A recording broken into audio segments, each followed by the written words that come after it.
Hello, ladies and gentlemen. I'm John Gray, and we're still living here. Good morning, John Gray. I'm Peggy Burton. Peggy Burton, we were just discussing the Grammys. If you didn't watch the Grammys, if you care anything at all about music, I'm sure there'll be a way you can watch it.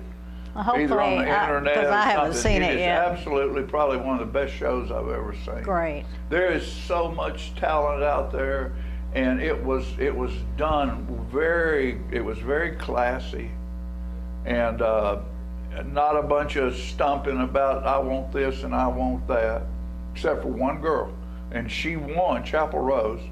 Oh, okay. She won 2 things, I believe. She's the redhead. And she said, I want the Academy to take care of the artists.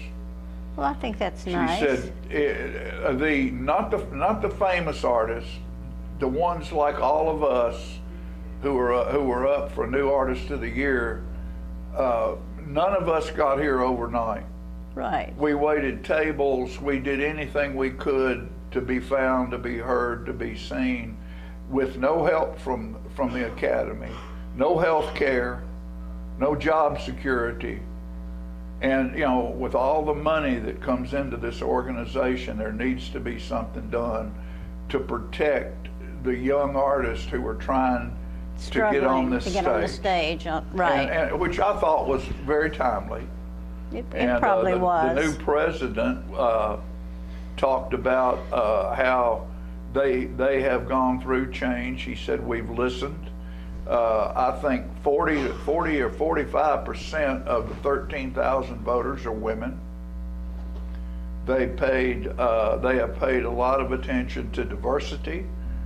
And he said, we have 70% of our voters are new. Wow. We're bringing the young people in. We're bringing different types of people in to make sure that we get a real representation of the population. Right. I think that's a wonderful thing. It is a wonderful thing. And so, but it was a very good show. So if you didn't see it, find it and watch it. Do you remember any Grammy winners? I know it's hard to remember. Well, they were names. Of course, I don't listen to a lot of that music. I'm a country guy, and the girl, Cowboy Carter, it was a African American girl with blonde hair and a cowboy hat and boots, and I'd never heard her name before. I wondered if Wicked, the girl that sang that. She did, for when they did a tribute to Quincy Jones. Oh, wow. She sang Fly Me to the Moon. She's awesome. And I can't even call her name. I can't think of his name, but a piano player, older black guy who was super famous, and I can't think of his name right now, played the piano for her, and she sang it very slow, very softly, and then the beat went up, and she was right there on that grand piano. She's a wonderful artist. She walked across, and there was about a 20-piece orchestra, horns, and they ramped it up, and she finished it over there, and it was just phenomenal. The talent was just incredible. Well, I'm glad you saw it. Did you see Steel Magnolias? Huh? Did you see Steel Magnolias? Yes, ma'am. I went to see Steel Magnolias on Saturday night. It has another weekend, doesn't it? Right. It's this weekend. Go Friday, see it. Saturday, the Sunday play afternoon. is wonderful. It was extremely well done and well attended. It's a very touching story. Oh yeah, it's. And it's all about a bunch of women in a beauty parlor. Yes, sir. Right. And they're back and forth, and Rosie Graham had some of the greatest lines in the world. She was a picker. Right, And Kelly Lachemsky played a lady that was a big voice lady and kind of mean. I thought she was great. And she and Rosie picked at each other through that whole thing. It was a wonderful distribution of talent on different levels all the way through, and I loved it, and I really appreciate the fact that South Jackson Performing Arts Center presented this show. Right. I thought it was a very nice choice and extremely well done, and Rob Wanamaker did a great job directing. So, accolades to all the artists and the tech people and the people doing everything, because it doesn't take just 5 people. You know, It takes a lot of people. And the sound was good. There were a couple of times I couldn't hear some stuff, but I'm hard of hearing. But there was a lot of music that was used in Right. the interims and stuff, that was and well all of done. that stuff was like old radio Yeah. type things, and they'd go back there and slap the boom box to get it to where. I even like the dog barking. Huh? I like the barking dog. Yeah, had a barking dog. I mean, it was really great. So if you want to spend about 3 hours Yeah, it doing was, something wonderful, go to South Jackson Civic Center and see what's going on down there, because it's outstanding. They have a bar in the back, so you can have an adult beverage if you wish. You can have Concession popcorn. stands, You can popcorn, bring hot it in the dogs. auditorium with you. You know, well, And if you hey, haven't seen the new seats, it's worth a trip. Just going in the auditorium to see the new stage, the new seats, the lights. the floor's all been finished, and there's you know, lights up and down and a carpeted stairway. It's just so much. It's very, very more nice, pleasant. and the thing about it is there were several people I know of that didn't go there because of the they couldn't breathe well in there because that's it was over, old yeah. and full of dust and stuff, and now it's clean. It smells clean when you walk in. Yeah, and there. I think we need to throw in a thank you to the board of directors, Certainly. Greg Gressel, the sponsors. I am so proud of all the sponsors that are coming through to support sure. the arts in Tullahoma. That's wonderful. Yeah. So and Greg comes on our show regularly to let everybody know what's going on, and we appreciate that as well. His time Yes, to we come do. over and promote, does. and it's just it's a wonderful thing, wonderful place. We're very fortunate. Not think every little so. small town has that. And the Hands-On Science Center has a new director New now. director, And and I'm not one- good at remembering everybody's name, so forgive me. And he's going to be But, on today, and with Christian, and they're going to talk about the Duck River cleanup. And I have a young lady coming on that's going to read a book she wrote. Oh, good, wonderful. I Do love. I know her? Oh yeah, Sheila Robertson. She's been here. Sure. They've been on. She and her husband both They've write. both been on here, but the fact that I love original stuff, and so- Sure. and you're full of it, by the way. I'm certainly full of it. I enjoyed your article on Miss Annie. Oh, did you? That was really nice. Yeah, I'm very fortunate in that Dwayne down at the Tullahoma News has made a decision to put a piece of mine in the paper every Sunday. And if any of you look at your Sunday paper, and there's 2 things you'll see on the front page. You'll see where P-Head Productions, that's us, have partnered with Light Tube Right. after And when many, does that, many years. when does that And, start up? Well, it'll probably be sometime in this month. It'll be before the 1st of March. Great. So Kelly and Chris are going to be over here, and Light Tube's going to move their production, all of their productions out of there over to our facility at 207 North Jackson Street. That's wonderful. And we'll be doing all kinds of things here, and we're very excited about it. And they can help us take care of the cats. Well, you know, but one thing we will be doing is we will still be, P-Head Productions will not go away. We will be streaming everything we stream now on channel6thelink.com, and the link on channel6.com, either one of them will take you to Right. it. All our programs will be, you know, and it's amazing. When we do shows, about 60 to 65% of the people don't watch it on TV. They On a watch it TV on channel, they YouTube. watch it on a stream. And that way and every show we do is on that stream. So you can watch whenever you want to. Right. As many times as you want to. You don't have to wait on a certain time. But we will be back on instead of 193. You know, we branded Channel 6 33 years ago. Right. We will be back on Channel 6 again.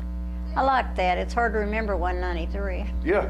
So we're looking forward to that. And there was an article on this Sunday's paper on the front page about that change, and I hope everybody buys in with it, because it's a good thing for all of us.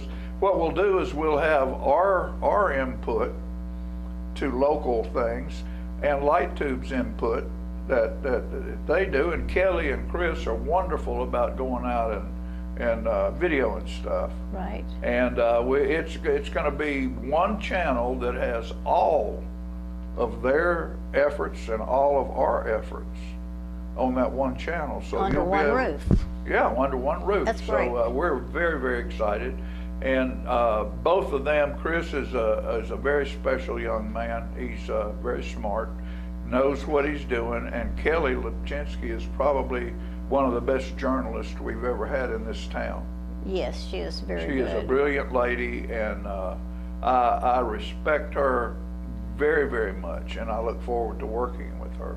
I think it'd be a nice change Oh, it's for going to be everybody. wonderful. It's going to be wonderful. Maybe But to add get new back to the energy. paper, most of y'all, if you've been around here very long time, any long time, there was a lady called Annie Mears, and Annie Mears was a rag picker, Right. and she would walk around town with a grocery cart, and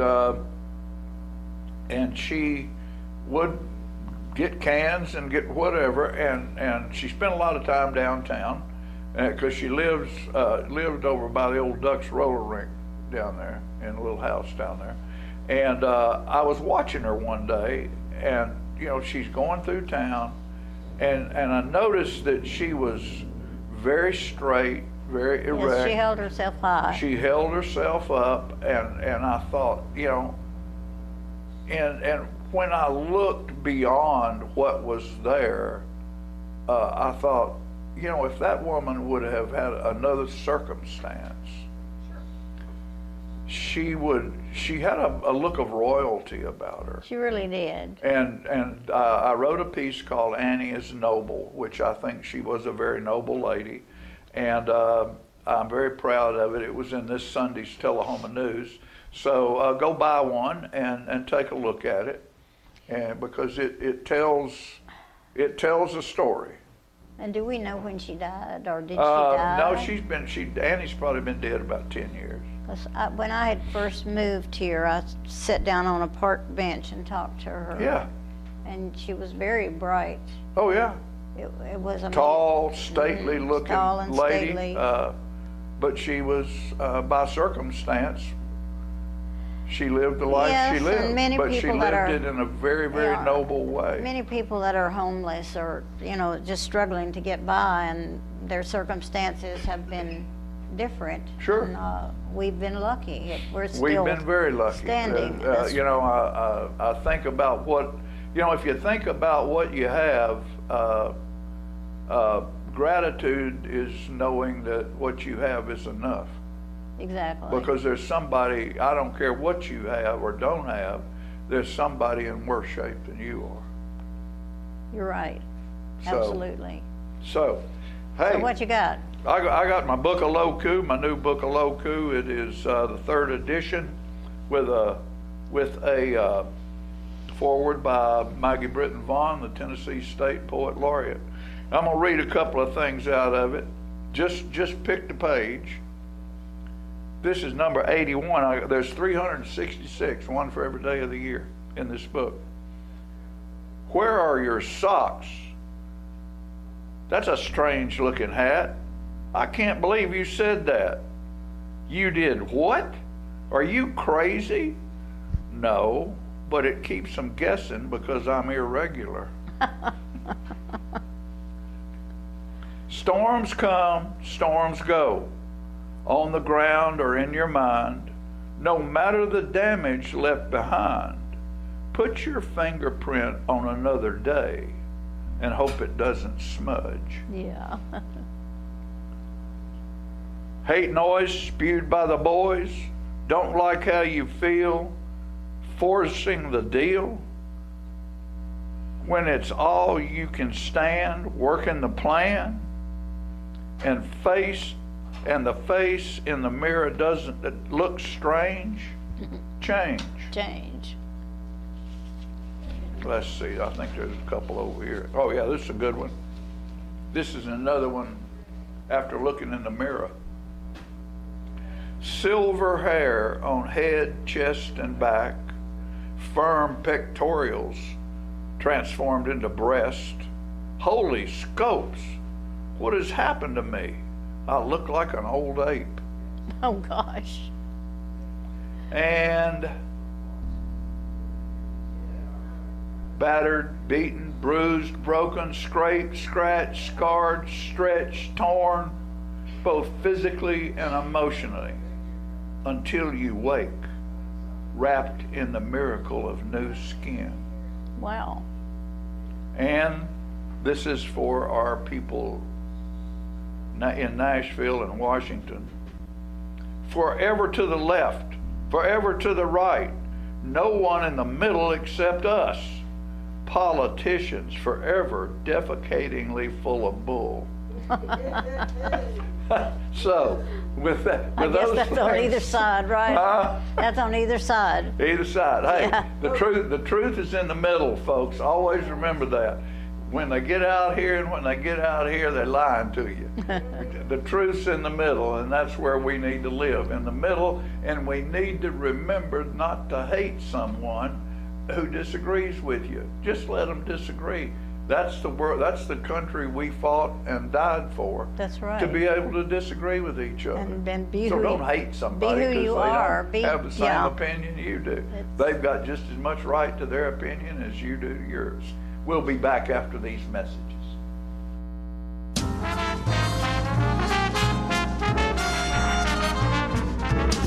I want to invite y'all to come by Clayton's, downtown Tullahoma. We try to serve the community, the area, and we try to help people with their feet and comfortable shoes. We still measure feet. We have a great new arch mat. We have insoles. Please come see us at Clayton's and let me help you find some comfortable shoes for those achy feet. We're gonna fit your style.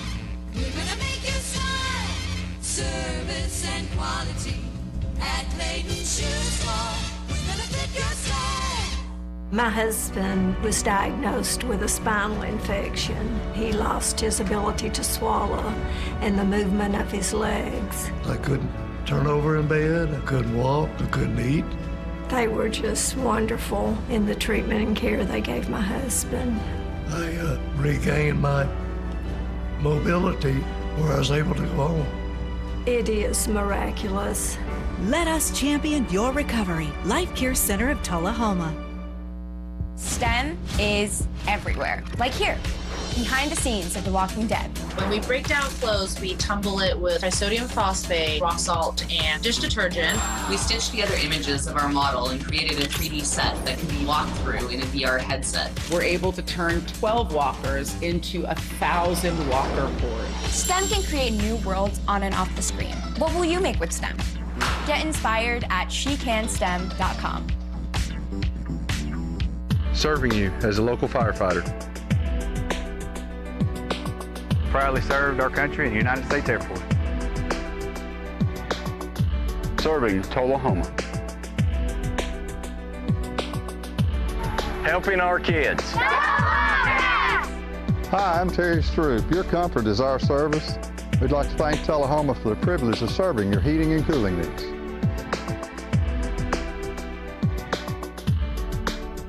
Join the Duck River Watershed Society Spring Cleanup March 1st at the Normandy Dam boat launch area. Help protect the Duck River, home to more than 650 aquatic species and a vital source of clean water for over 300,000 people. Be part of something bigger. Enjoy free lunch, exciting giveaways, and the satisfaction of making a real difference. Special thanks to our sponsors for making this event possible. Sign up today and help keep the Duck River clean and thriving.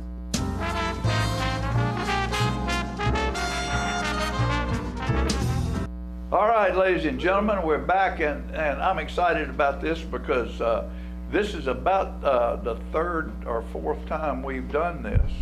And we have two gentlemen here with us today, and it's about the Duck River cleanup. And I'm sorry that I don't remember your name. Keith DeMelso, yeah. Keith DeMel. DeMel. And Keith, another thing about Keith is he's a new member of the board of the Hands-On Science Center. Absolutely. So, and over here is Christian. Christian Reesberg, Duck River Watershed Society. I'm the vice chair of the board. About vice chair of the board. Keith is on our board as well. Yeah. So, give us a little bit of information. They don't want to hear me talk. They won't hear y'all talk about the association and what's coming up. Okay. Well, actually, we have two different events going on. One is a long-term, which Kristen will go through and talk about. The next one is going to be a short-term. It is our annual Duck River Cleanup. It's going to be on March 1st between 12 to 3 o'clock. It's going to be at the Normandy Dam Lake. Now, that's right outside of Normandy, things like that. We're going to be doing is cleaning up there. We're going to pick up garbage, tires, bottles, cans, diapers, pretty much everything you could possibly think of on this case right here. The cost is free, which is good. There will be a lot of free swag, in other words, t-shirts, gear, that type of stuff there as well. Basically, you can do is bring a boat if you want to, but otherwise we'll have boats onto that right there to go through and ferry through the other side. There will be, in our past years, we've had about 200 volunteers that picked up about 10 tons of trash, about 250 tires. Some of them we had to go through and do sawzall to rip out of trees and so on with that. Right. And a bit of everything. We've got a lot of sponsors on that right there. The Webb School, LNG Corporation, TVA, and so on with that. Right, right. So it's going to be quite the event. Okay, now give our audience a little bit of information about the importance of the Duck River. Well, the Duck River supplies about 300,000 people with fresh water. It's not only just through Lake Normandy, but it extends about 280 miles down to the Tennessee River. So there's a huge amount of space between that. We've got Shelbyville, we've got Columbia, the whole watershed comes right through there. Right. So that's a tremendous amount. Plus it's a collector of garbage onto that right there. It's amazing when I go through there, I'm still picking up bottles, cans, things like that off the shoreline. Right. The Duck River is America's most diverse river, period. Over 650 aquatic species, 60, 70 kinds of mollusk, 4 or 5 or 6 endangered species inhabit. Right. So it's really important ecologically, definitely. Now, and I'm sure that there are groups of people who are interested in that type of thing that float that river just for the fact of the beauty of it and the diversity of it. Well, there's an awful lot of canoers, rafts, things like that. There's a number of commercial canoeing organizations right there onto that. But yes, it's absolutely very, very treasured site. So, is there ever a cleanup from Normandy Lake downstream of the river? Well, that's what this year we're going to try to start getting into that. Before we used to go to the Fire Lake Marina, now we're going to be moving up to the dam, and part of that is going to be just below the dam, right in the little area there. Then maybe next year we can go even farther. Right, right. And there are other communities that do Duck River cleanups along, along their shores in other communities. So yeah, I guess that's what my question was. Around town, and I want to thank all the volunteers here in Tullahoma who do this. You'll be driving down the road and there'll be a family going down with garbage bags on the side of the road. They've adopted a certain piece of road that they're going to keep clean. Sure. The volunteers have done such a great job at Fire Lake over these past 3 years that I can't say there's no garbage there, but they've really almost picked it out. Right. So that's why we're moving to a more opportune area by the Normandy Dam. And we had a cleanup here, and every now and then we have one here at Rock Creek. Mm-hmm. And it's amazing the garbage and just in that little creek. Now, when you see a big rain, that's not such a little creek. Right. And so there's same thing, bottles, tires, every kind of, baby buggies, just whatever somebody wants to get rid of. The weirdest thing we've taken out is a a box spring, a bed. and when we've been in the woods on the shore, when you have a tire around a tree that's this big, you know that tire's been there a long time. Right, right. So we had to cut it out and. Right, right. That's. So what can we as citizens do to help this effort? Well, basically, it said on March 1st, go down and volunteer onto that right there. Be prepared to get a little bit wet, a little bit dirty. Sure. And just start picking up garbage on this right there. Now we're going to be having a collection site. There's a big, huge dumpster at the dam. But also, we can do is take with bags, things like that, just leave it on Sure. on the boat ramp, things like that, or the shore, and we'll go through and pick those things up there. Pick 'em but up. definitely just go out and volunteer. Is there any food involved? Absolutely. There's going to be free pizza and a lot of free food. So. Okay. So what time it starts? It starts when? It starts at 12 p.m. 12 p.m. and lasts till about 3 o'clock. 3 o'clock. And about 2:30, 3 o'clock, we're going to get our famous picture. So every year's got to have a picture on A it. picture. Okay. And we've really done a great job by sussing out partners. TVA has been a great partner. They've been a partner every year since we started this, and they bring a pontoon boat and they help put people out on the sites and pick up the bags when they're full. Right. So it really is a collective effort. We have Coffee County Middle School, we have the Webb School come, so it's really a great event. And I just think it's there's a feeling of accomplishment at the end of the day when we take that picture. Of course there is. Yeah.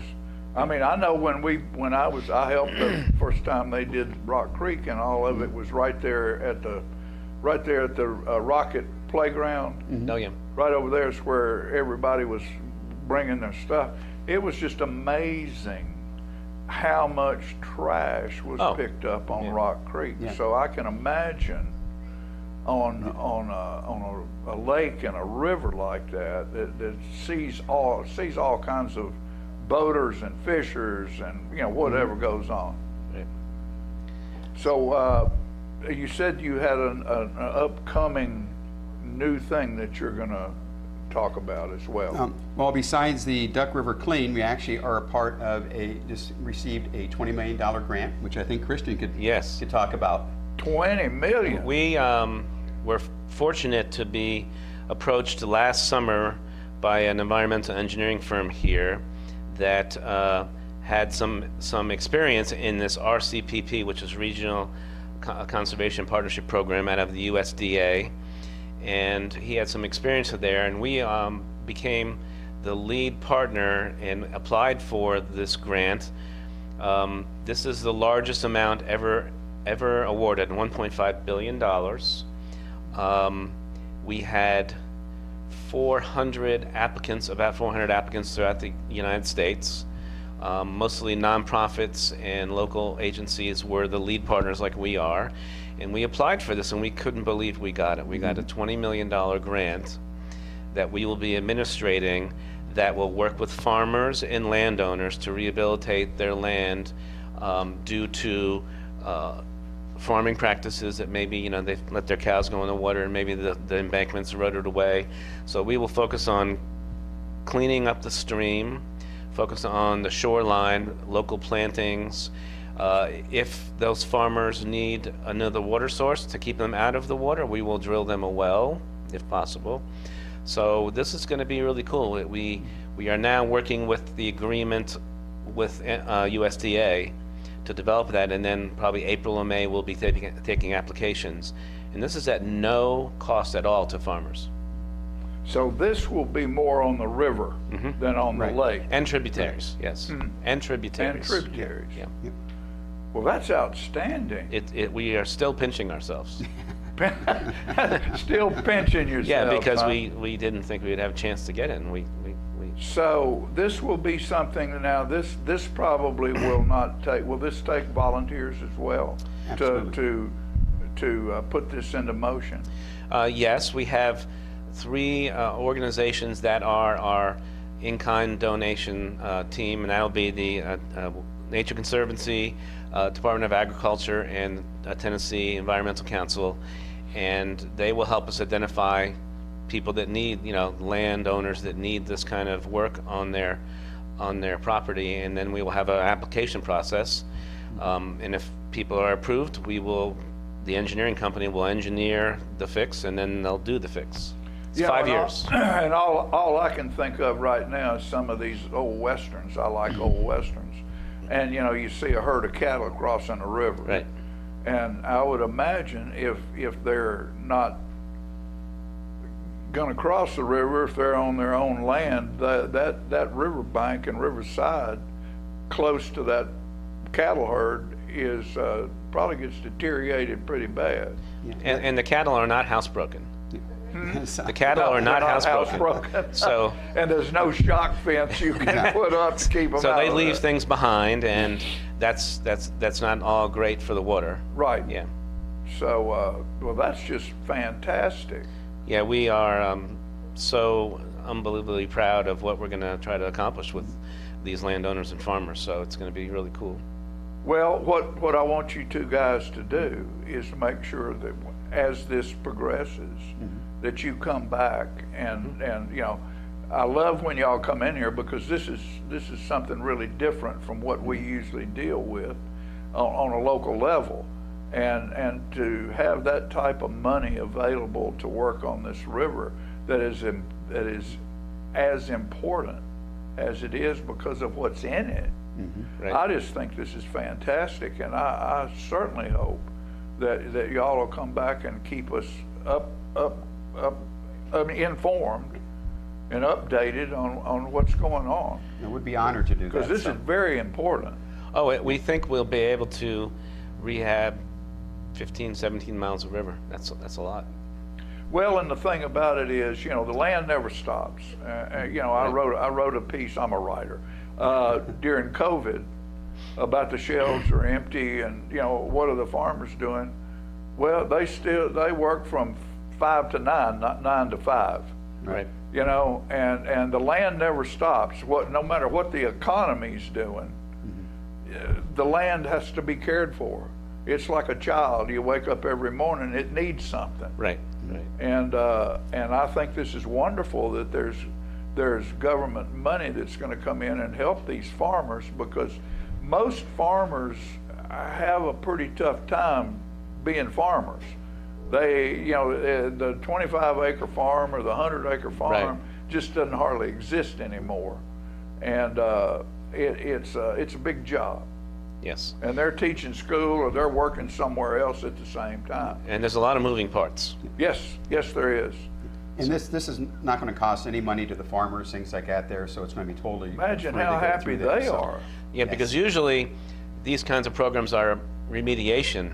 Right. And it could be mandated too, and the farmers could have to pay certain funds as well. Right, but this is all free. Free. Yeah. They're jumping up and down. They will. Absolutely. We'd love to come back when we're about to open the process please to do. application and get the word out, because that's the biggest thing, is to get the word out to get people to apply for the process. One of the things I want to ask, because I know we somebody like us can't be on beck and call for something like this. Are you as part of this program, are you going to do any videography? Yes, actually, I've got a drone. We're going to start doing that on that, and it's going to be a lot of documentation. Right. For that, so absolutely. See, and when you come back and get started, I'd love to, for you to bring some of that in, where we can show people exactly, here's before, here's what we're dealing with right now, and then when there's an after, right? You can come in. I mean, I want to stay on top of this. Absolutely. It's all about stream flow, and it's all about the rate of stream flow and how important it is to all the creatures that live, because stream flow equals oxygen. And TVA, which is a big manager of the river system, has to maintain a certain stream flow. Yeah. I think it's 55. To the point that dams don't get built sometimes, maybe because what they destroy when they do. Right. So this is the big part of it. It's called stream quantification. Right. And we take a before picture. It's like your arteries. Sure. Before there's clogs in there. Sure. Afterwards, it's clean. Yeah.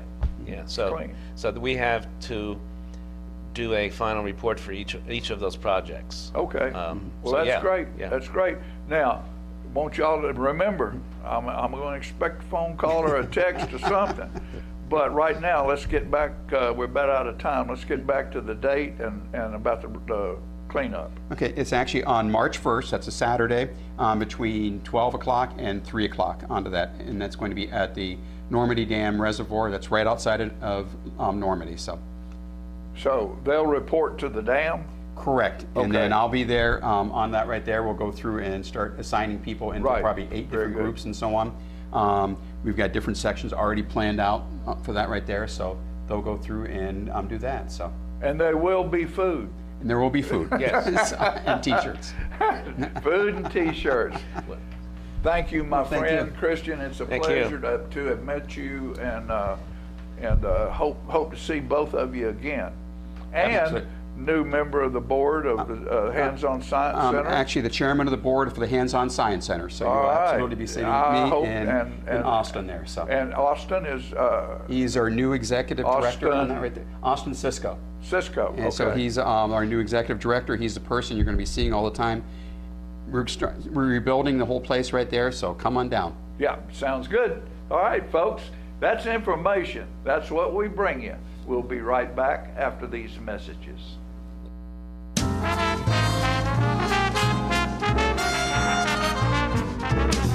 Join the Duck River Watershed Society Spring Cleanup March 1st at the Normandy Dam boat launch area. Help protect the Duck River, home to more than 650 aquatic species and a vital source of clean water for over 300,000 people. Be part of something bigger. Enjoy free lunch, exciting giveaways, and the satisfaction of making a real difference. Special thanks to our sponsors for making this event possible. Sign up today and help keep the Duck River clean and thriving.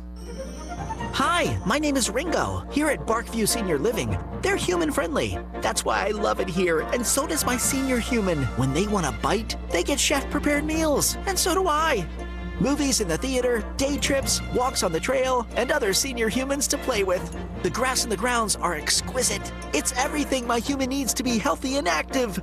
Barkview. A Parkview Senior Living. For your dog's best friend, you. Every day, thousands of kids start vaping. And I can't let this happen to my kid. Of course, it's awkward to talk to kids about the dangers of vaping. Hey, bestie, how sketches, me? It's hard to get their attention. Ready? Go. Yes. Look at that. You even turn yours over. So if you want to talk to your kids about the dangers of vaping, you got to get it trending.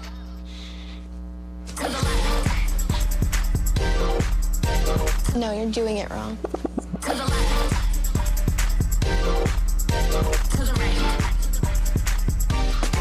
Let's go.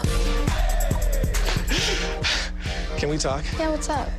Visit talkaboutvaping.org for tips on when and how to have the vape talk. We teach Parkinson's patients how to move big and not let the Parkinson's slow them down. I've had patients I've treated in-house that could not even stand up, could not roll over in the bed, left the facility walking with a walker, have come back to us in outpatient and continued their big program and are now completely, handling life. The success of the program is just phenomenal. Let us champion your recovery. Life Care Center of Tullahoma. Hi, I'm Smokey Bear, and I'm an assistant to help you prevent wildfires. Dude, I've got this. I've been camping since I was 5 years old. But I am a camping influencer. You know what? I'll bet you $5. Okay. Assistant Smokey, what is the best way to put out a campfire? To put out a campfire, drown with water, stir, drown again. Then make sure the fire is out cold by feeling with the back of your hand. Wait, really? I'll take the $5.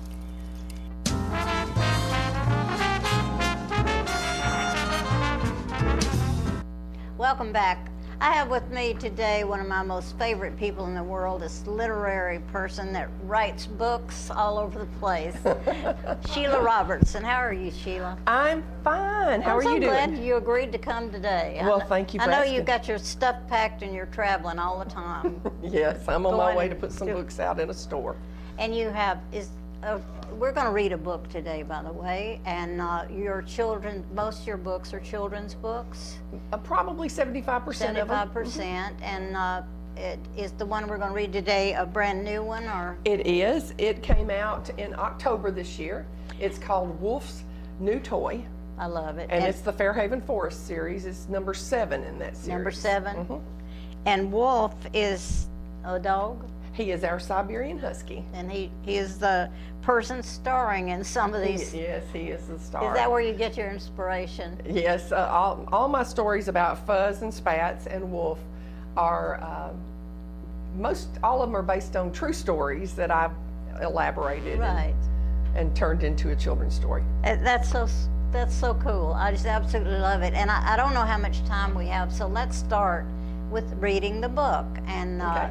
I think you're going to enjoy this. I'm going to show the pictures. All right, Wolf's New Toy. Fuzz and Spats had been napping on the porch in the bright sunshine all morning. They lazily got up, stretching and yawning.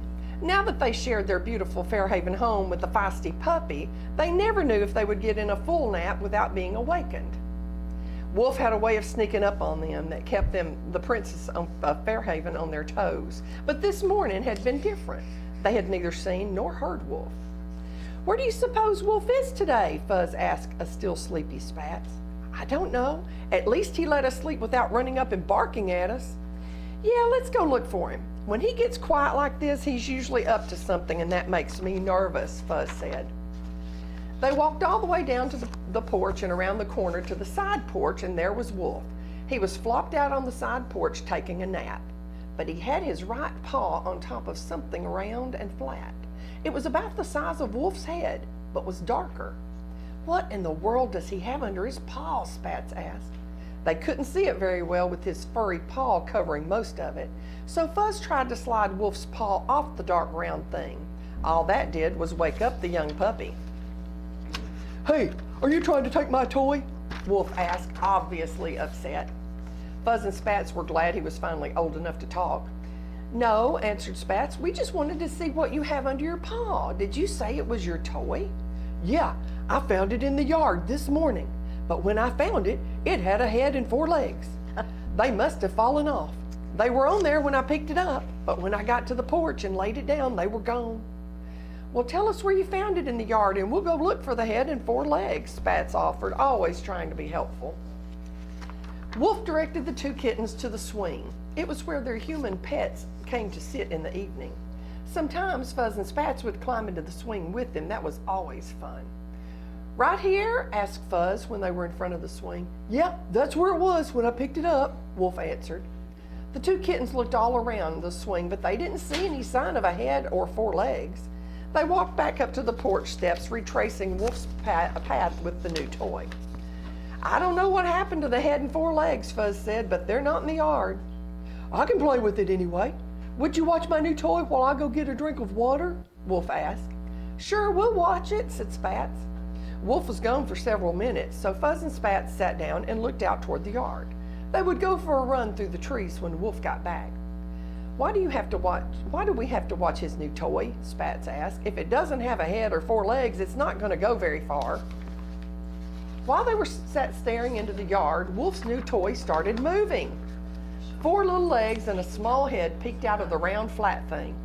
It watched the 2 kittens and slowly started to inch toward the front of the porch. Fuzz turned around to look, and the 4 legs and head disappeared. "Hey, how did that thing get over there?" she asked, surprised. "What?" Spats said as she turned around. "It moved and it doesn't have any legs." Wolf came back up on the porch and saw that his toy was not in the place he left it. "Did you move my toy?" he asked the 2 shocked kittens. They both shook their head no while still looking at the round flat thing.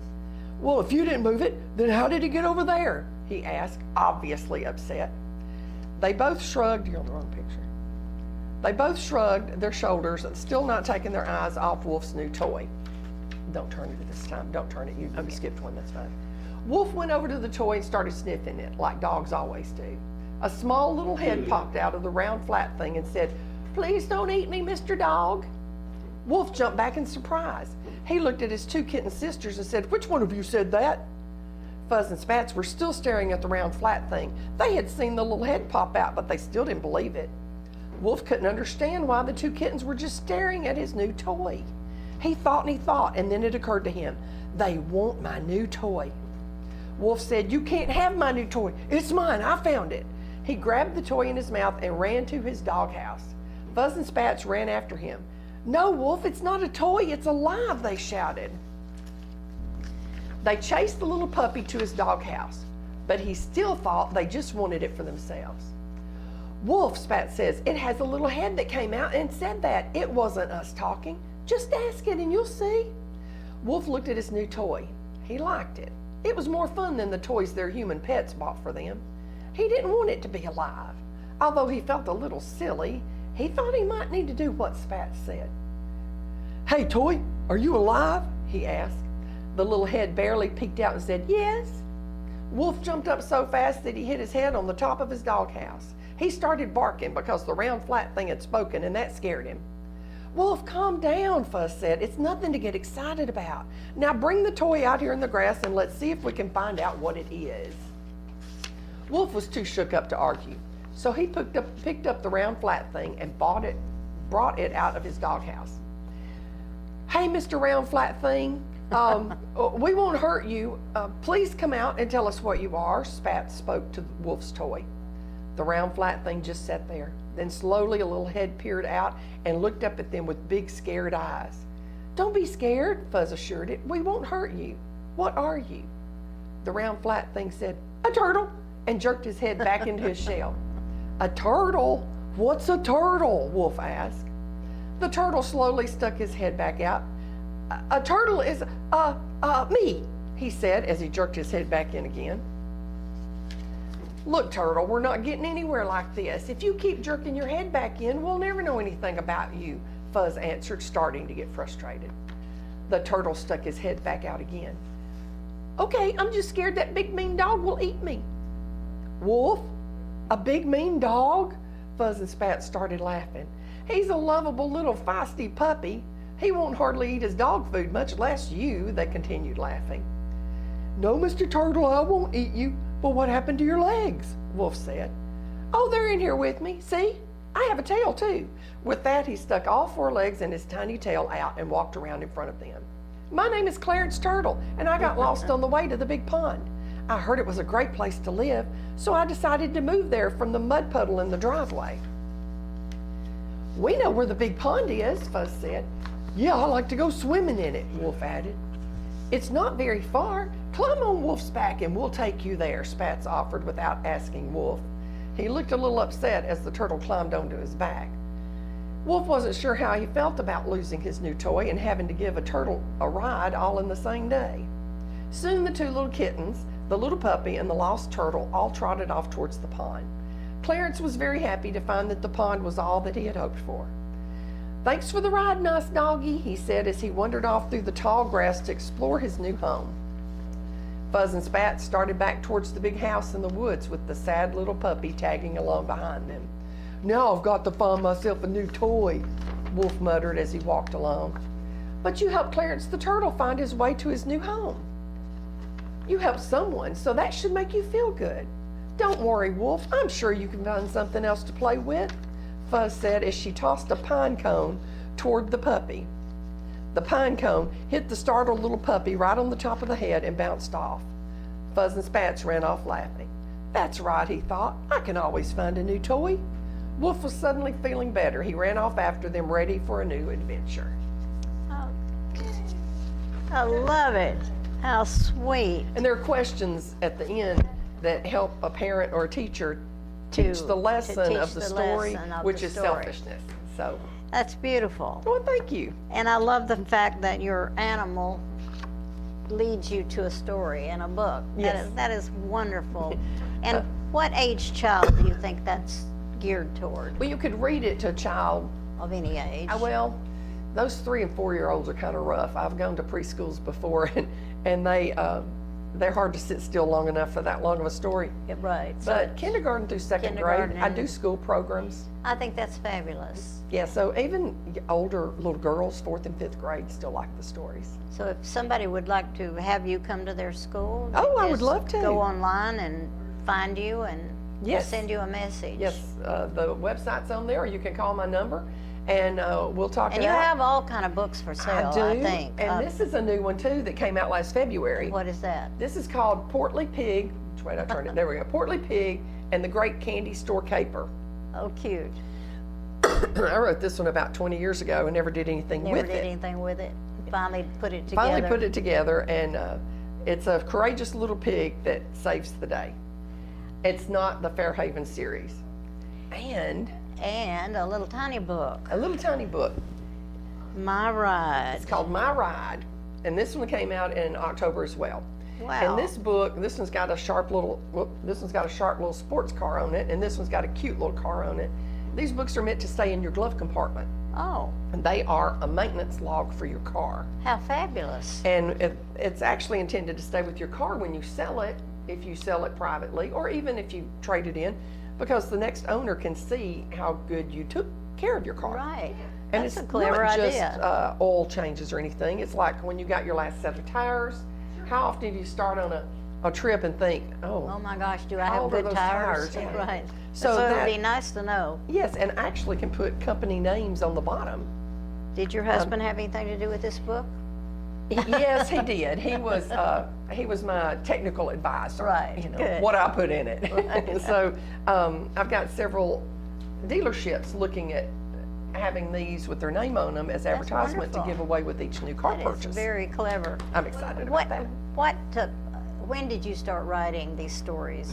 Do you remember when you were born or yeah. first started writing? I know you've been writing a long, long time. I've been writing stories all my life, and mostly telling them to my younger cousins when we were at our granny's Yeah. house. And so I've been making up stories forever, not in real life. I never, so when the dog ate it, things like that. I never Right. did that growing up. But the Fairhaven series was my first children's series to get published, and those were written. I started writing those in the early 2000s. I just absolutely love your dog. Yeah, he's and your adorable. Kittens. And your kittens. Yes, Fuzz and Spats are our cats. And even your turtle. I like. He developed I'll tell you. An attitude with me. I Yeah. liked him. The turtle is actually named after my daddy, Clarence. really? His nickname was Bug, but his name Yeah. was Clarence. And he moved very slowly, but he got something done all the time. He was always accomplishing things, but he just moved slow. I So, knew when I first met you that Mm-hmm. teaching you piano that you were going to be a person that shared this kind of thing, and I love it. Well, thank And you. I think your mom would have loved that too. Oh, she got to see must several have. of them, Yeah. but yeah, I do miss her, but I do enjoy writing Well, I books. guess we're going to have to wrap this up in a minute. Is there any last words you want to say? No, I just Or enjoy writing. remember the name Sheila Robertson, because she's full of ideas and she will come to your place and do interesting things. Sheila, I love you. Thanks Thank for you. coming. Love you too, Biggie. We'll be back with other things.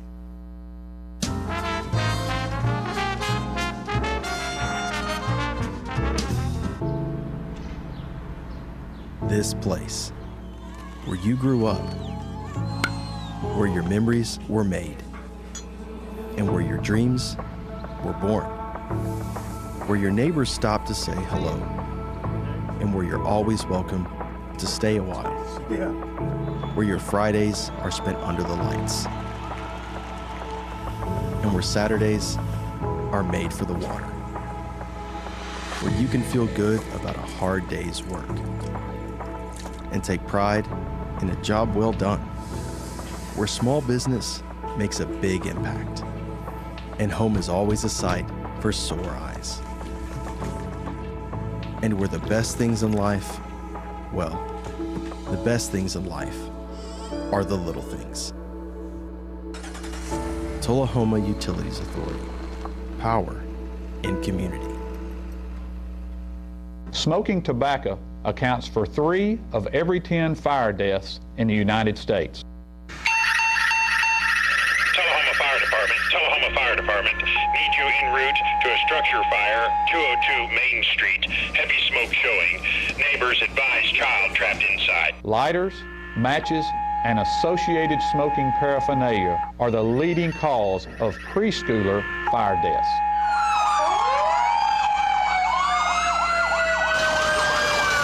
We as firefighters know that most structure fires can be prevented. I've got one. I've got one. Command, this is primary search. We have a victim. Need EMS to meet us at the front door. Please help us to give you a fighting chance. This can be prevented. Contact the Tullahoma Fire Department for a free home safety inspection. What's a Tennessee vacation? It starts off like any road trip, and then, boom, adventure and thrills everywhere you look, which happens to be some of the most beautiful scenery in the country. Music here, history there, and all kinds of green in between. Come relax and unwind, or bring the crowd for some stargazing, or stargazing. Whatever you do, come hungry and expect an awesome soundtrack. It's all right here in Tennessee. We're playing your song. For a free vacation guide, visit tnvacation.com. Come on. Yeah. Come on. Yeah. Yeah. Yeah. Woo. You're not going to get it all right.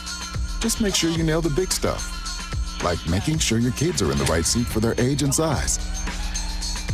Yeah. Get it right at nhtsa.gov/the-right-seat.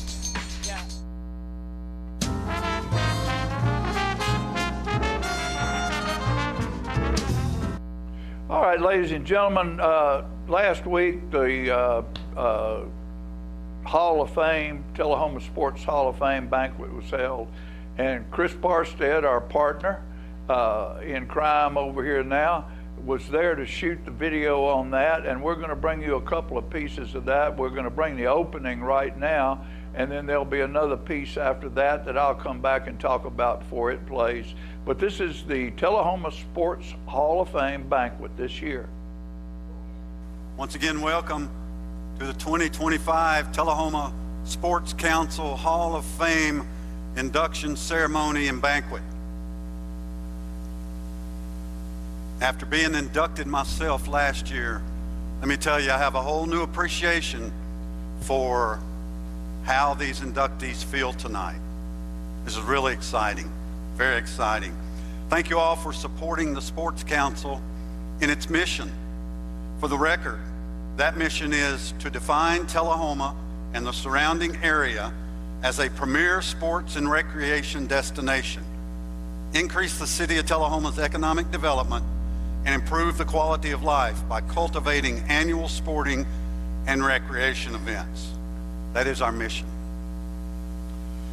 I want to thank our primary sponsors tonight. We'll thank all the sponsors later, but up front, we want to thank L&H Distributing, First Bank, and Tullahoma Parks and Recreation Department.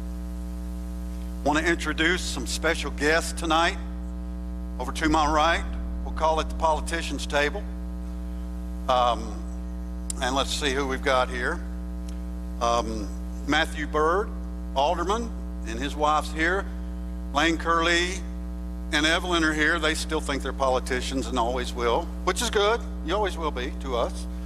Jason Quick, City Administrator, his wife are here. Former Mayor Ray Noes is here. And Mayor Lynn Seaborn is here, and he will come up here in just a minute. With that said, let's go ahead and bring him up. We'll start the induction ceremony with a word from our newly elected mayor. He's got no skit for you tonight, I promise. Mayor Lynn Seaborn, Dr. Seaborn. Thank you. Thank you, it's good to be here. Yeah, no skits from me. I wasn't aware that was a thing, and I've heard about that, and I promise I'm not doing that. I think I was mayor for 12 whole hours before someone from the Sports Council called me and said, you need to invite and notify all of our inductees from the Hall of Fame. And that's been it's one of the fun things about being mayor is getting to do things like that. And I was looking at the list, and I was pleased to see a number of individuals in there that I knew personally, folks that have coached my kids. The Harrington family here I'm going to mention just because they're dear friends of mine. Chris used to be in my Bible class, and I've spent many hours in their house, and so not meaning to leave out the other inductees, but it was great calling all of them. This is one of those things you get to do as mayor that you have no business doing, because for anybody that's seen me in the gym, Lamont, I'm talking about you wherever you're at. Lamont's seen me in the gym. I'm not an athlete, right? But I do love sports, and all three of my kids participated in youth sports here. Two of my kids were in high school sports. And I'm just a big fan, and sports is very important to Tullahoma. And the number of professional players that have come out of this little town just blows my mind. Is there any other town our size that have had as many people go to the major leagues in NFL as the city of Tullahoma? I can't imagine it. And so it's really impressive, but there's a lot of benefits to that for our town, and I want to just highlight three of them quickly, and I'll get off the stage. But benefits to our youth, these kind of organized events I think are invaluable for building life skills. Our kids learn discipline, they learn leadership, they learn teamwork, and they learn dedication. And those four things, if you can do those four things, you can write your own ticket in life. Every employer would love to have people with those four things. And I think when you see our inductees come up this evening, you're going to see not only did they succeed here in Tullahoma when they were involved in sports, but they've continued to excel in life, and I think you'll see that. And then building a spirit of community. There's many people in this room I know because I have sat on the side of a practice field with them for hours and hours and hours. But then, a few years ago, it's been amazing to me in the last 2 years to get to attend 2 state championship games. And we went, especially the football team. I think half the city of Tullahoma was in Chattanooga that day. The spirit of cooperation and community that's built by our sports leagues is second to none, and it's a key part of our community. And then finally, the volunteer spirit we see with all the people that work to support the sports. And I want to give a special thank you this evening to the members of the Sports Council who produced all of it. How do you like that tea? That's awesome. So thank you to everyone that had a role in that. Thank you for inviting me this evening, and especially congratulations to our inductees, and I look forward to hearing all about you. Thank you.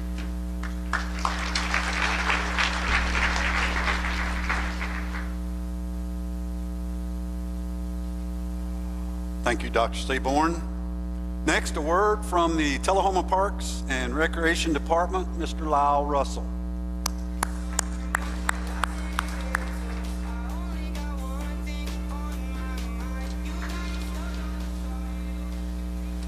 But good evening, everybody. I am also not an athlete.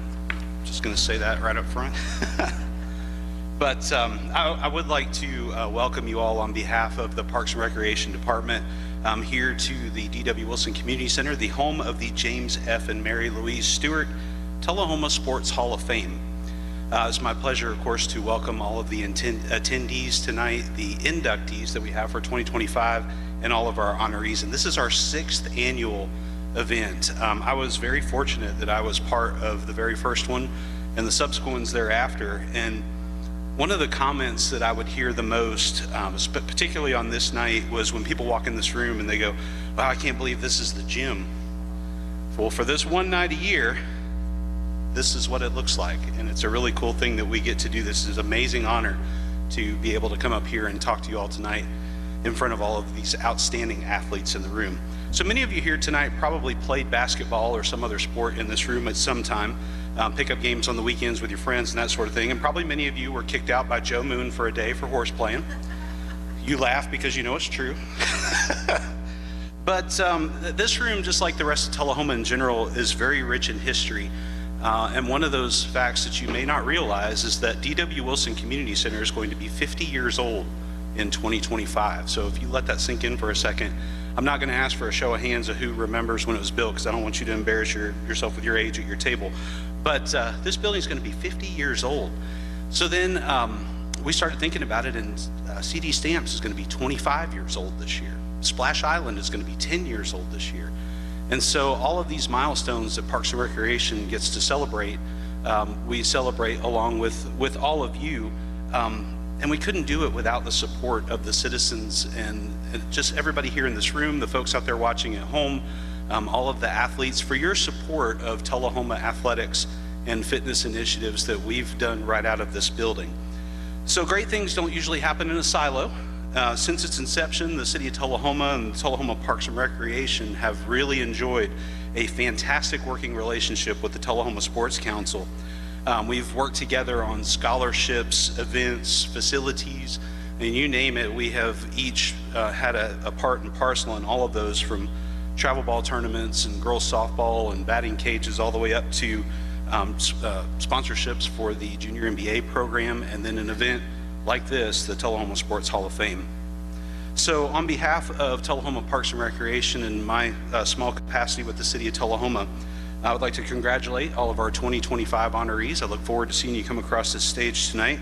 And I would like to also thank and congratulate the Sports Council on their 6th year of putting this fantastic event together, and all the folks that I get to work with every day at Tullahoma Parks and Recreation. There are great crews out there, but there are very few that work together like we all do here in the city, and I attribute that to our leadership and our guidance from our elected officials, from our appointed officials, from our city administrator. All of the great things we get to do is because of the support of the great folks in this room, and we are very thankful for that. So it is an honor to be with you here tonight, see you all get added to our Hall of Fame room right across the hall, and I hope you have a wonderful evening. Thank you.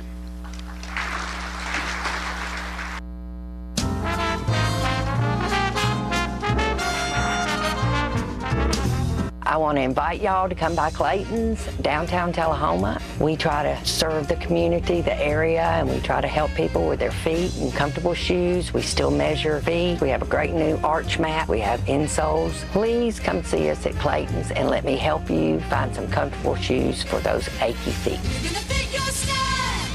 We're gonna make you smile. Service and quality at Clayton's Shoe Store. We're gonna fit your style. My husband was diagnosed with a spinal infection. He lost his ability to swallow and the movement of his legs. I couldn't turn over in bed, I couldn't walk, I couldn't eat. They were just wonderful in the treatment and care they gave my husband. I regained my mobility where I was able to go home. It is miraculous. Let us champion your recovery. Life Care Center of Tullahoma. STEM is everywhere, like here, behind the scenes of The Walking Dead. When we break down clothes, we tumble it with sodium phosphate, rock salt, and dish detergent. We stitched together images of our model and created a 3D set that can be walked through in a VR headset. We're able to turn 12 walkers into 1,000 walker boards. STEM can create new worlds on and off the screen. What will you make with STEM? Get inspired at SheCanSTEM.com. Serving you as a local firefighter. Proudly served our country in the United States Air Force. Serving Tullahoma. Helping our kids. Hi, I'm Terry Stroop. Your comfort is our service. We'd like to thank Tullahoma for the privilege of serving your heating and cooling needs.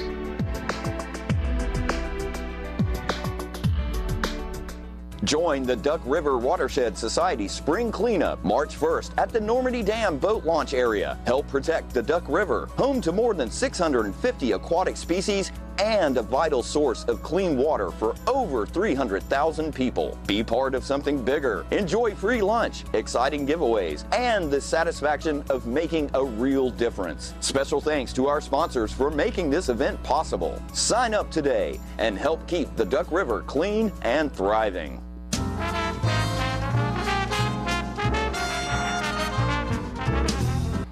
All right, before this next video, excuse me, I want to talk a little bit about my friend, Lamont Snipes, excuse me, who was inducted into the Hall of Fame this year. Lamont Snipes and I started high school, and that's when high school was 3 grades, 10, 11, and 12, the first year of integration. And it was amazing the fun we had when we got 2 groups of people together. And the athletes that came to our school. And Lamont Snipes was one of the most unique individuals I'd ever seen. He was tall and thin, little old skinny legs about that big around, but let me tell you what he could do. He could fly. You know, he could take a basketball and he could turn upside down with it, never miss a dribble, and he could stay in the air longer than anybody. It was like gravity didn't even exist. And he was an incredible athlete, and he's an incredible man. And you know, the first time I saw Michael Jordan play, I was with my wife Fran, and I looked and I said, look, that guy's doing stuff that Lamont does. I didn't say Lamont did stuff like Jordan. Jordan did stuff like Lamont. He deserves, very well deserves, to be in our Tullahoma Sports Hall of Fame, Lamont Snipes. Our next inductee, I don't know what we're inducting him for, everything, okay?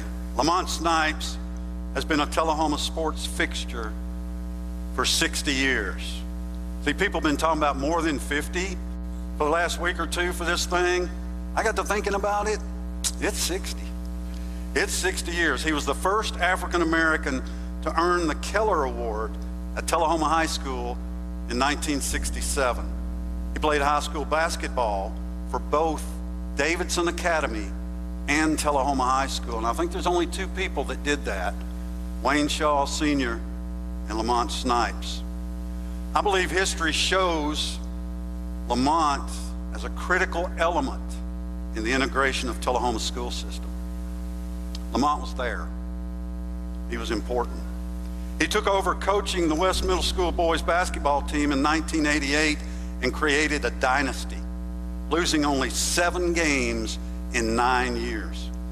As basketball coach for both the THS girls and boys at different times, Lamont won multiple district and region titles while making 4 TSSAA state tournament appearances. After coaching softball and track and field, Lamont was named the THS bowling head coach in 2013 and led them to the state tournament in 2021.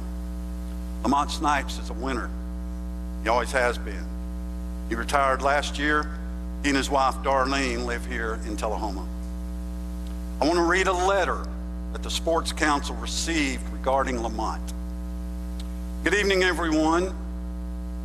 It is with great honor and a deep sense of gratitude that I share a few words about Coach Lamont Snipes, a man who has been a pillar of Tullahoma sports for over 50 years. See what I mean? 60 years. Though I was unable to be there in person tonight due to prior commitments at our church, please know that my thoughts and heart are with you as we celebrate this incredible moment in your life and legacy. Coach Snipes has been much more than a coach to many of us.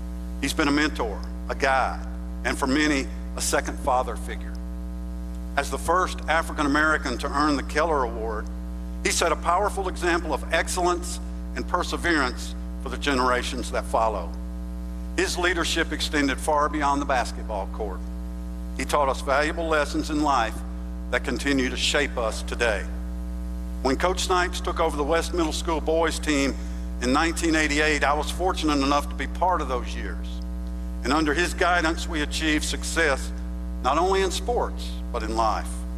Coach Snipes instilled in me the importance of discipline, character, work ethic, and determination. He wasn't just preparing us for basketball games, he was preparing us for life. He showed us that success is built on hard work, focus, and a commitment to always striving for excellence. As a coach, he was tough but fair.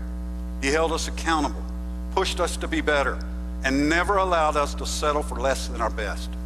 But perhaps most importantly, he taught us to be brothers and sisters in Christ.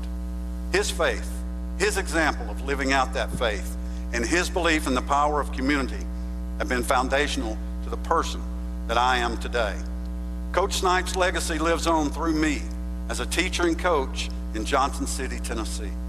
The lessons he imparted on me all those years ago continue to guide me in my own teaching and coaching career over the past 18 years in the Johnson City school system. You see how it just grows, flourishes. While still teaching in the city schools, I'm now coaching the triathlon team at Milligan University.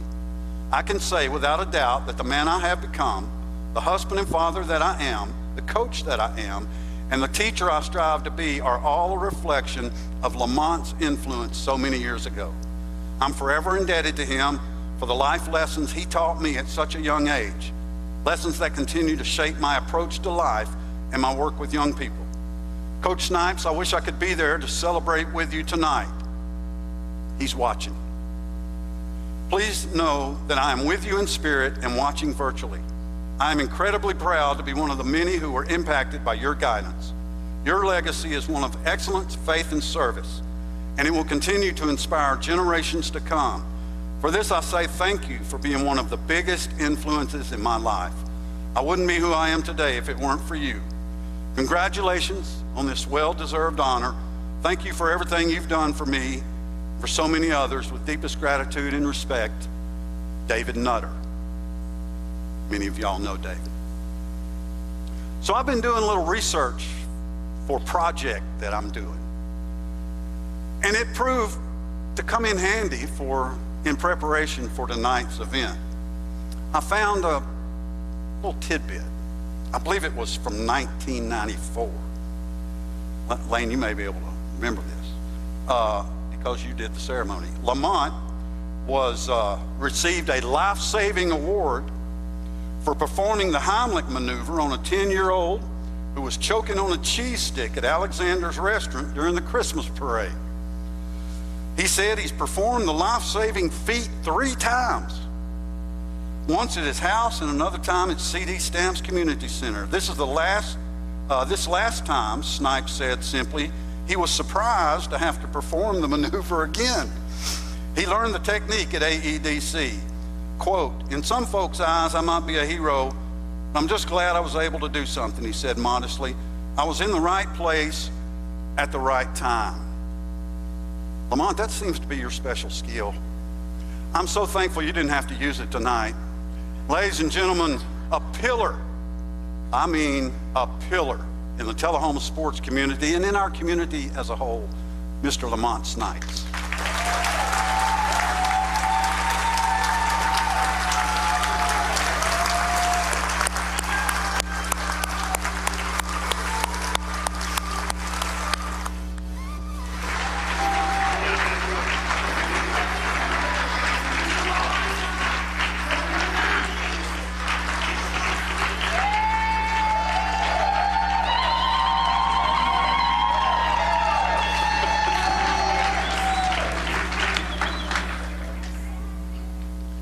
I knew that was David. He told me that several times. Well, y'all know I'm gonna start everything off by saying that I thank the Lord for letting me see another day. I want to thank my wife. We've been through some struggling time, but we're still standing. I don't know what else to say, y'all. Y'all heard it all. I'll never forget, I remember every time I do something, coming out for work, I get a phone call. I'm trying to make it home. It's Coach Mathis calling me, want me to take over the girls' team at West Middle School. Y'all should know what I said because we got kids here, but I said no. And he said, well, I need you to help me out one more time. I never coached girls before. I said, okay. 1 week, and they was timing them to play. Something happened in the school system. They had to let the coach go, and I had to bail them out. Well, about a couple of days, he asked me, he said, what do you think? I said, man, just like giving me a gun without any bullets. Hey, nobody could play ball. But over the time, we turned out to be pretty good, but it was bad, y'all. It was bad. He seemed like, when this first came about, it was Coach Phelps. He asked me, how do I feel about having an outside of the school system coach ball? And I told him, I think it'd be a good thing. And I said, well, if you ever think about doing it, think about me. And they said, that's why we talking to you. And it was the principal superintendent at Dale Phelps. He used to be my coach. And I said, well, who do I coach? He said, East or west. West is the best, you know.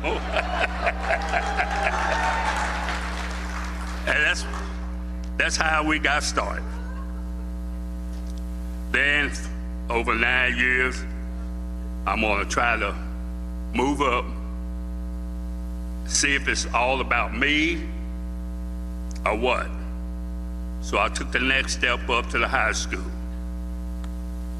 It wasn't about me. But I did have the freshman year, first year there, we had an undefeated season. That's because the year before that, at the middle school, I had an undefeated season. But I really enjoyed myself. I really did. I enjoy working with the kids. You got to watch, I know all y'all know, but you raise your kids, then you can spoil your grandkids. You spoil your kids, you might end up be raising your grandkids. So kids ain't all bad. There's some good kids out there. All they are looking for is some love. And I have seen a bunch of them. And I have broke all kind of rules in the coaching sports. They couldn't do that but fire me. I worked at AEDC, you know what I mean? Memphis, he walked downstairs, and I didn't know we even had a gym downstairs. They didn't have that when I was at school, that was a long time ago.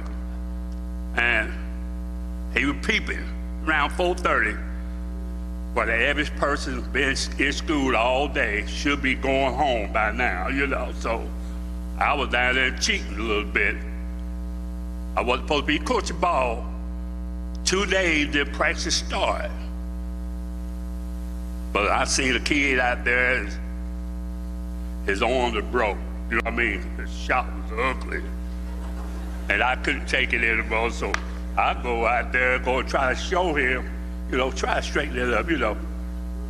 There he was in the door, peeping. So I don't got caught. Hey, I'm grown. What? Can't do it but fire me, you know? So I said, he said, what you doing? I said, what you mean? I said, everybody doing it. He said, yeah, but you got caught. I said, you'd have kept yourself upstairs, I would never got caught. But no, I'm bowling. When he called me up for bowling, 2015, he was calling me for everything, step in, softball. But now we're at bowling. I didn't know about bowling. So, Coach All ain't here, is it? No, he told me the other night he had to go to the restroom. I'm gonna tell this anyway. If you're listening, if not, somebody gonna tell him. I thought the phone call that he want me to bail Coach All out. 2015-16, he didn't win a game. 16-17, he didn't win a game. So I said, oh Lord. When he called, I stopped him. I said, no. He said, what you talking about, no? I said, you don't want me to try football, do you? He said, no, I'm calling you for bowling. I said, bowling? I didn't know Tullahoma had a bowling team. You know, they off campus, you know. Hey, we done good, though. Hey, 9 years, we done good. I went to the state 4 times, but I couldn't never win the state. But I had good for the ride. And the community was great. AAU, I didn't have to want for nothing. They seen my name out there, money flowing. We flying. We had kids that never been on the plane. We had some kids, they never been to Nashville. They got to see. This is true, y'all. I even got a little money for you, Hollis. And, but y'all, my family here, my friends, I have 3 not here, One of my son-in-laws and my other two granddaughters, they at University of Kentucky competing. You know they had to be sports, but they competing. But all the rest of them here, the last thing, y'all, I told this a few years back. I was talking. Me and the Lord was making a deal. I said, Lord, you could just spare me my life to see my grandkids graduate from college. I'll go on in. That's between me and the Lord. But then my twins came. Give me a little. I went back and said, Lord, can we make another deal? So, have two graduated from college, freshman, sophomore in college, and the twins is a freshman in high school. Give me a little, you know what I mean? Ain't that right, Hollis? But other than that, I can tell you a lot, y'all, with 60 years. I know we have to go. Uh-oh, they done buzzed me. Time me to sit down. Okay, but I appreciate everything. Hey, I ain't got no shame in my game, y'all. I enjoyed everything I was doing. I enjoyed everything I was doing. Thank you.